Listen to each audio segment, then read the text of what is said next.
रोहित शर्मा का सबसे बड़ा बयान आज हम आपको याद दिलाएंगे, जिसमें ये पता चलता है कि इस टीम में गौतम गंभीर नहीं, असली विलेन तो अजीत अगरकर हैं। भारतीय क्रिकेट टीम में जब से इन दोनों ने पदवी संभाली है, अजीत अगरकर ने मुख्य चयनकर्ता का और गौतम गंभीर ने भारतीय टीम के हेड कोच का, तब से टीम इंडिया मिलीजुली प्रतिक्रिया देती नजर आई है अपने परफॉर्मेंस से। कहीं कहीं हम ट्रॉफी जीते भी हैं तो कहीं कहीं हम हारे भी हैं। ज्यादातर बेइज्जती टीम इंडिया की गौतम गंभीर की अगुवाई में होती नजर आई है। लेकिन एक चीज जो कांस्टेंट रहा है वो एक चीज रहा है कि भाई विराट और रोहित के ऊपर में लगातार सवाल उठाए गए। टेस्ट क्रिकेट से पहले विराट और रोहित की विदाई करवाई गई। एक ही आईपीएल सीजन में वो दोनों ने अनाउंसमेंट कर दिया था कि वो आगे टेस्ट क्रिकेट नहीं खेलेंगे। इंग्लैंड दौरे पर पिछले साल गिल जब कप्तान थे तो वहां पर ना रोहित दिखाई दिए, ना विराट दिखाई दिए। एकमात्र फॉर्मेट ये दोनों प्लेयर्स खेलते हैं और दोनों प्लेयर्स ने पिछले अगर आप साल भर का देखेंगे आंकड़ा 2025 के बाद चैंपियंस ट्रॉफी में के बाद से तब से लगातार परफॉर्मेंस रहा है। विराट कोहली ने तो इतने सारे रन बना दिए हैं कि उन पर जो है वो सवाल ही अब नहीं उठाया जा पा रहा है, लेकिन रोहित शर्मा के ऊपर में लगातार ये सवाल उठाया जाता रहा है, उनको कटघरे में खड़ा किया जाता रहा है और उनके ऊपर तलवार लटकाई जाती रही है कि ये 27 का वर्ल्ड कप खेलेंगे या नहीं खेलेंगे।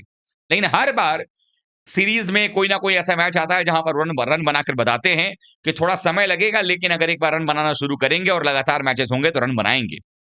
लेकिन सबसे ज्यादा मर्यादा जो पूरा का पूरा तार-तार हुआ, जिसमें कि रोहित शर्मा को लॉर्ड्स में संन्यास दिलवाने की बात कही गई, मीडिया ने भी बढ़-चढ़ करके इसमें हिस्सा लिया।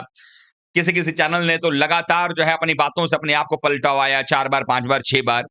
और ऐसे में रोहित शर्मा ने लॉर्ड्स में जब शतक लगाया, वो सबसे उम्रदराज क्रिकेटर बन गए शतक लगाने वाले। लॉर्ड्स में भारत की तरफ से सबसे हाईएस्ट स्कोर और शतक बनाने वाले पहले खिलाड़ी बन गए। और साथ ही साथ जो बयान है इसी बीच पुराना याद आ रहा है। आपने देखा होगा कि लगातार ये कहा जा रहा है कि गौतम गंभीर पसंद नहीं कर रहे हैं रोहित को और विराट को। लेकिन हमने ये देखा कि गौतम गंभीर और रोहित शर्मा के बीच में काफी ठीक-ठाक जो है रिलेशन नज़र आता है, जब भी नेट प्रैक्टिस हो रहा होता है, जबकि दोनों खिलाड़ी जब साथ में दिखाई देते हैं, बातचीत करते हैं। इवन लॉर्ड्स में डिसाइडर मैच होने से ठीक पहले लॉर्ड्स की बालकनी में दोनों एक-दूसरे के साथ हँसी-ठहाके लगाते भी नज़र आए। मतलब दोनों के बीच सब कुछ ठीक था। तो आखिर गड़बड़ी थी कहाँ पे? तो अब ये गड़बड़ी जो है उस पर सबसे बड़ी बात है कि निशाना गया है अजीत अगरकर पर। अजीत अगरकर को अगर आप याद करेंगे तो आपको याद होगा कि बार-बार ये बात कही जा रही थी कि जब से वो आए, उन्होंने सबसे पहला टारगेट किया चैंपियंस ट्रॉफी के बाद भारत के इन दोनों खिलाड़ियों के ऊपर, विराट और रोहित पर। उन्होंने ही ये बयान दिया था कि दोनों जो है वो नॉन कमिटल हैं।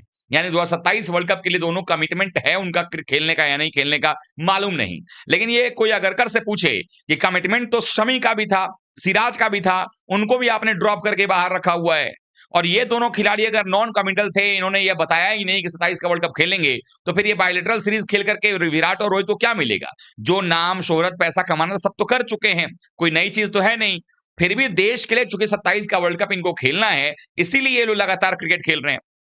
तो सवाल आता है कि फिर गंभीर का रोल क्या है? गंभीर का रोल प्लेइंग 11 बनाने में, प्लेइंग 11 के अंदर में वो बैटिंग ऑर्डर को इधर-उधर करते हैं, उसमें गड़बड़ियां उन्होंने की हैं। शुरुआत में टीम सेलेक्ट करने में भी उन्होंने अगरकर का साथ दिया। लेकिन अब तो गंभीर और अगरकर में ही नहीं बन रही है और अगरकर साहब साफ तौर पर विराट और गंभीर के खिलाफ हैं। इसीलिए एक बयान बड़ा ताजा वायरल हो रहा है रोहित शर्मा का। जब आईपीएल का मैच चल रहा था, आपको याद होगा 2024 टी20 वर्ल्ड कप जब 25 वाला जो हो रहा था उसके पहले 24 वाले आईपीएल में ही शायद, उस समय आपको याद होगा कि वानखेड़े में एक मैच था केकेआर का और वहां पर जो है मुंबई इंडियंस की टीम सामने थी।